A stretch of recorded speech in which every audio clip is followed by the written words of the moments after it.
আমার দ্বারা সেটা পূরণ হয় বলে আমি মনে করি না, কারণ আমরা উদারপন্থী মানুষ। যার সাথে একমত না তার কথা আমি শুনবো। আমি আশা করব তারা আমার কথা শুনবে, যদিও তারা আমার সাথে একমত না হতে পারে। তো এমন একটা সময়ে আমাদের ব্যারিস্টার আনিস সাহেব, রুহুল আমিন হাওলাদার সাহেব, অন্যান্য নেতৃবর্গ এই উদ্যোগ নিয়েছেন। তা আমি প্রথমত জিজ্ঞাসা করছি, তোমাদের সমর্থন করে কে, ব্যাক করে কে? তাই না ব্যারিস্টার সাহেব?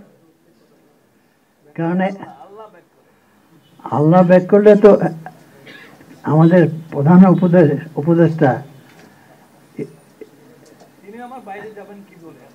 না, তাকে যে ব্যাক করছে তাদের একদম জ্বলন্ত উদাহরণ। কোথার মানুষকে নিয়ে এসে একটা দেশ 18 কোটি 19 কোটি মানুষের দেশে রাজা বানাই দিছে। আল্লাহ সবই পারেন, সে ব্যাপারে কোনো সন্দেহ নাই। এবং উদাহরণ হল কে?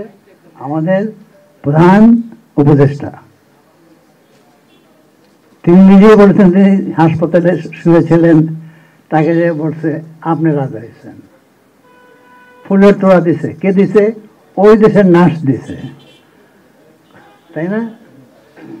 তো এইরকম যদি কোনো আল্লাহ রহমত আমাদের উপর বর্ষিত হয় সেটা ভিন্ন কথা।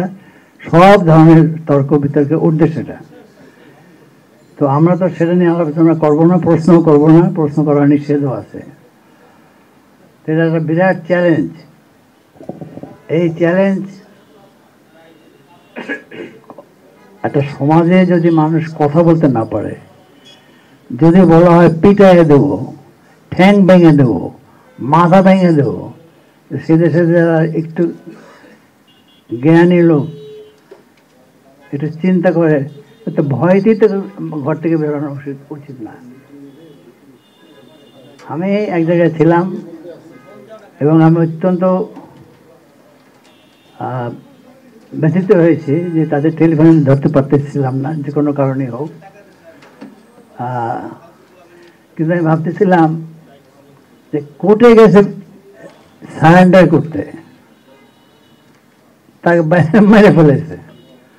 তো আমি যেখানে আসবো ওইখান থেকে যে নামবো, তাই না?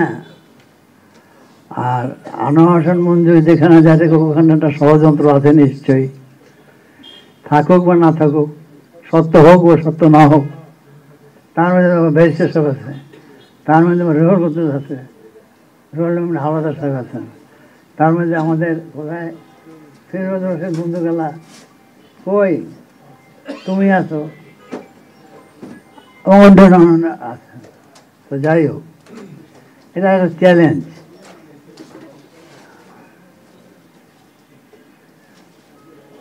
দেশের অবস্থাটা চলতেছিল ভালোই, মন্দ হোক ভালো হোক চলতেছিল। বেশ, আসবেন নেতা, আসবেন, আর সকলের গ্রহণযোগ্য নেত্রী তিনি আছেন। তিনি এখন শয্যাশায়ী। ডাক্তার বলেন যে সংকটাপন্ন অবস্থা। আর যিনি রাজা হবেন তিনি আসতে পারতেছেন না।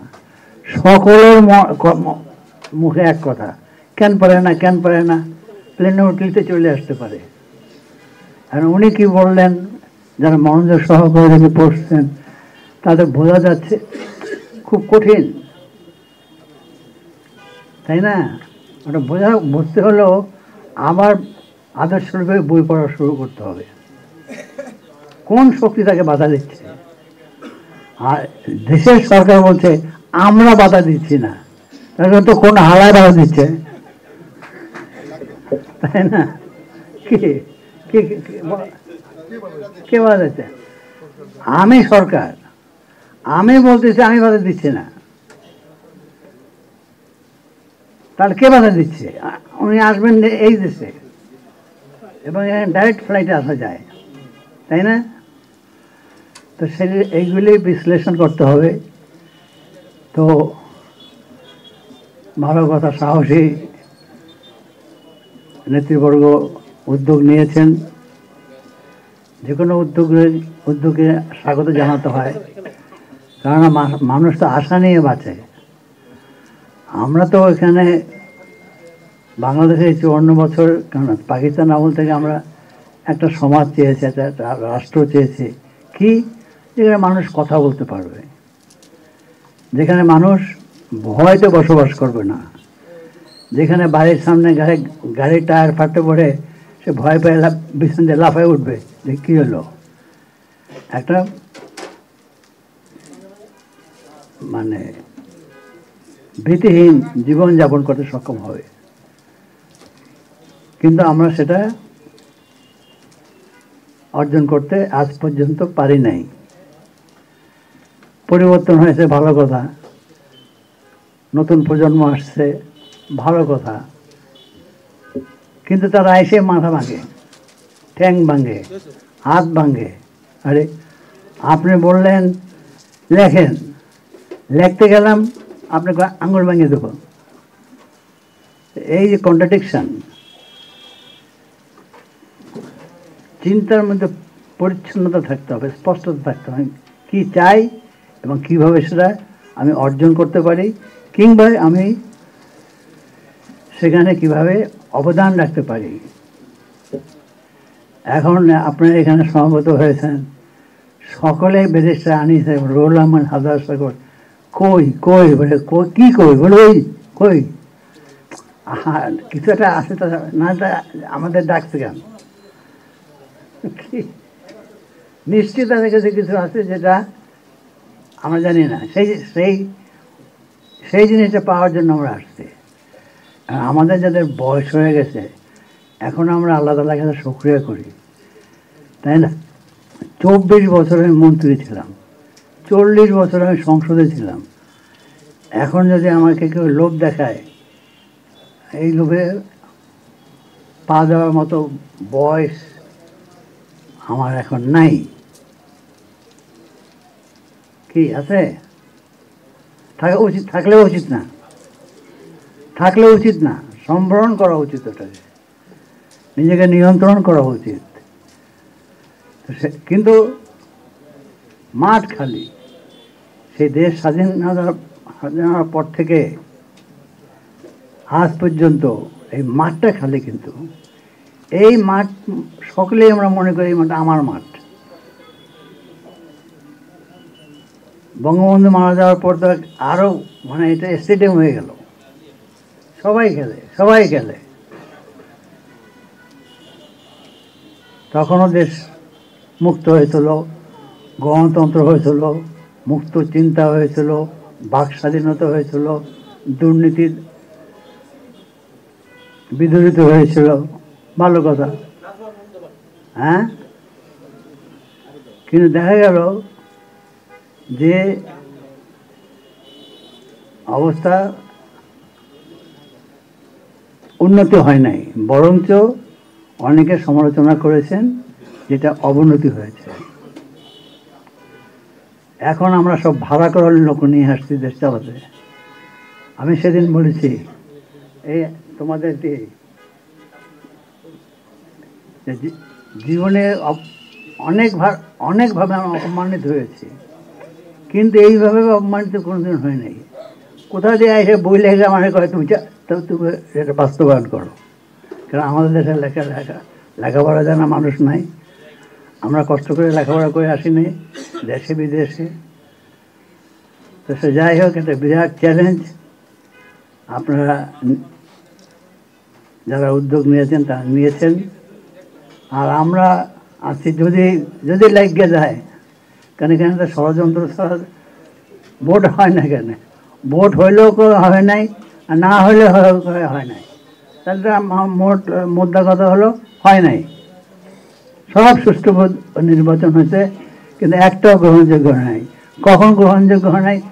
যখন সে ক্ষমতা থেকে চলে গেছে। ক্ষমতা থাকাকালীন সময় কিন্তু কেউ বলে নাই যে নির্বাচনটা হয় নাই।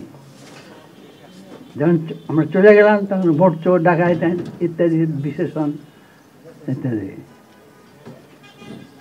তো এখন এই মুহূর্তে যখন আমরা কথা বলছি, যারা চিন্তা করেন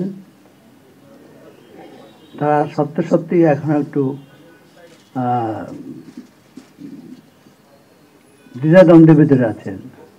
কি অবস্থা শুনি, প্রধান উপদেষ্টা নাকি চলে যাবেন, একটা যেন তেন প্রকার নির্বাচন দেবেন, দেওয়ার পরে তিনি চলে যাবেন। কার কাছে দেবেন, কী দেবেন, এই প্রশ্নগুলো আসবে। তো বিরাট চ্যালেঞ্জ আপনারা গ্রহণ করেছেন। আপনাদের সঙ্গে বয়োজ্যেষ্ঠ মানুষ, কিলাকিলি করা, পিটাপিটি করার তার বয়সও নাই, শক্তিও নাই। চেষ্টা করে দেখা যেতে পারে নাকি? তো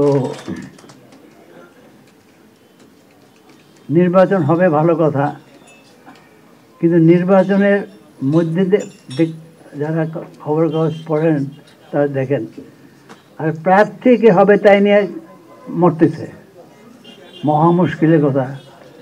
পার্টি তাকে মনোনয়ন দিচ্ছে, সে তার বিরুদ্ধে মশার মিছিল করছে, তারপরে যাকে মনোনয়ন দিচ্ছে তারা মাইরে ফেলাইতেছে। কি ভয়াবহ অবস্থা। তো আমার এলাকায় নির্বাচন করার নিয়ে আলাপ আলোচনা হয়, কিন্তু সম্প্রতিকালে আমি ভাবছি নির্বাচনে যাব না মরতে যাব। চয়েস, আমার কাছে চয়েসটা খুব সিম্পল, নির্বাচনে যাবা না মরতে যাবা। কেননা আইন শৃঙ্খলা অবস্থা কে নিয়ন্ত্রণ করছে? একেবারে পরিবর্তন হয়, পুলিশের কাপড়ের রং বদলে যায়, কিন্তু চরিত্র বদলেছে কিনা সেটা আর কেউ বলে না, বা সেটা জিজ্ঞাসা করে না। আর পুলিশের চরিত্র কেন পরিবর্তন হবে? কারণ যারা পুলিশকে চালায় তারা একই রঙের মানুষ। আমরা যেভাবে চালাইছি, এই ব্যারিস্টার আনিসা যেভাবে চালাইছে, তারা সেভাবে চালাচ্ছে। আমার বলেছে কথা বলেন, আমি কথা বলতে গেছি, অ্যারেস্ট করেন, বলে কেন? ও কথা কইছে। আপনি আমরা কথা কইছেন না, আপনি আমরা কথা বলতে বলছেন, আমি কথা বলছি, মিটিং হয়েছে, তাকে অ্যারেস্ট করবেন।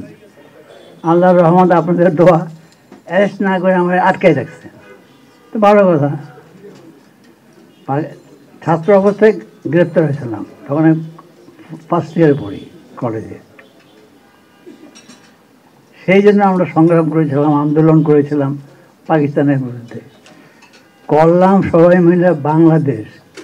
এখন আর কই না সংবাদপত্রের স্বাধীনতা, বাক স্বাধীনতা, ব্যক্তি স্বাধীনতা, মৌলিক অধিকার, এই শব্দগুলি এখন আর নাই। আছে কারো বক্তৃতা শুনেন? কারো বক্তৃতা শুনেন না, বরঞ্চ পিটাবো, মারবো, এমন অর্থনীতি কায়েম করবো যাতে কিছু লোক বড় লোক হবে, কিছু লোক গরিব হবে, তাই না? ব্যাংক লুট করে, ব্যাংক কে লুট করছে কে কয় না। এই যারা একটু লেখাপড়া করছি তাদের তো একটু এই মনটা প্রশ্ন থাকবে না, সবাই লুটেরা ব্যাংক লুট করছে, কে করছে সেটা কেউ কয় না। কিছুদিন পরে তারা যখন ক্ষমতা দিয়ে চলে যায়, ওরা লুট করছে, কি? কিন্তু তাতে কিছু হয় না। কি এক আজব দেশ আমরা সৃষ্টি করেছি। জীবনে প্রথমে অহংকার বোধ করতাম যে আমরা একটা স্বাধীন দেশ করেছি। যে বাঙালি কোনোদিন স্বাধীন ছিল না, সেই বাঙালিদেরকে স্বাধীন করা হয়েছে। যে বাঙালি কোনোদিন রাষ্ট্রের মালিক হয় নাই, তাদেরকে একটা রাষ্ট্র আমরা করে দিয়েছি, যার নেতৃত্বই হোক। অবশ্যই বঙ্গবন্ধুর নেতৃত্ব হয়েছে। অন্যরা যে নাই তা তো আমরা বলবো না, অন্যরা এখানে ঝগড়া বাজে, আমি করছি। আরে ভাই বলেন না যে আমরা করছি। এই আমরা শব্দটা তো গ্রামারে আছে, ব্যাকরণে নাই। আমরা 54 বছর বয়সেও আমরা বলতে শিখি নাই। হয় বেশ আনেজ করছে, নাহলে রুমুল হলদার করছে, নাহলে আমাদের কাজী ফিরোজ করছে। 54 বছর হয়েছে, আর কবে ঠিক করবেন? এখন পর্যন্ত ঠিক করতে পারেন নাই বা পারি নাই। এই সমস্ত অনেক প্রশ্ন আছে যার উত্তর আমরা এখন পর্যন্ত দেই নাই, দিতে পারি নাই, বা দেওয়ার সক্ষমতা আমাদের ছিল না। আশা করব এখন যারা এসেছেন তারা আমাদেরকে একটা ভালো সমাজ দেবেন, ভালো অর্থনীতি দেবেন। ভালো কথা, আমরা তো চুপ করে বসে আছি। আমাদের আইয়ুব খান এখানের মতো তাদের সঙ্গে আন্দোলন করতাম, বকা দিতাম, আমরা তো কথাও বলি না, করেন না। যাই হোক, আপনাদের এই উদ্যোগ সফল হোক, এটা কায়মনোবাদকে আমরা আশা করব। কারণ এই দেশটা জন্য বহুত লোক প্রাণ দিয়েছে, বহুত লোক আত্মত্যাগ করেছে, বহুত আশা, বহুত আকাঙ্ক্ষা নিয়ে এই সংগ্রাম 23 বছর পাকিস্তানের বিরুদ্ধে আমরা করেছি। তো সেইটা বাস্তবায়িত হওয়ার সম্ভাবনা যখনই সৃষ্টি হবে আমরা আশান্বিত হব, আমরা আশা করব সেটা সফল হোক। তো এইটা বড় উচিত, আর তো কিছু বলার নেই।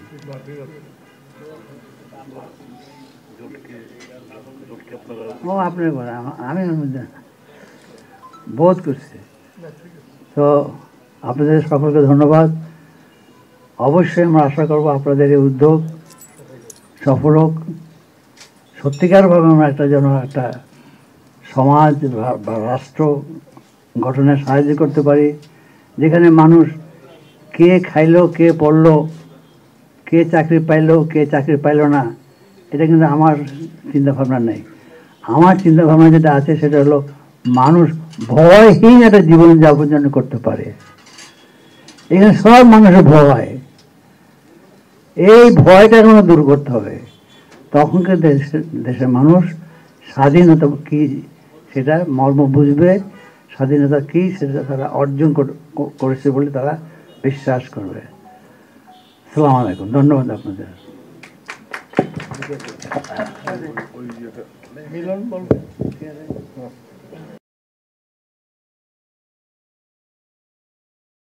অন্যতম উদ্যোক্তা এবং যিনি আমাদের সরকারেরও মন্ত্রী ছিলেন এবং একটা ছাত্র সংগঠনের ছাত্র দলের তিনি প্রতিষ্ঠাতা সভাপতি ছিলেন, আমাদের ছোট ভাই। তাকে আমি ধন্যবাদ জানাই যে তিনি অনেক নেতৃবৃন্দকে একত্রিত করে আমরা একই মোহনায় এই জোটকে সমৃদ্ধ করার জন্য তার আন্তরিক চেষ্টা। গোলাম সরোয়ার মিলনকে আমি অনুরোধ করছি তার মূল্যবান বক্তব্য রাখার জন্য।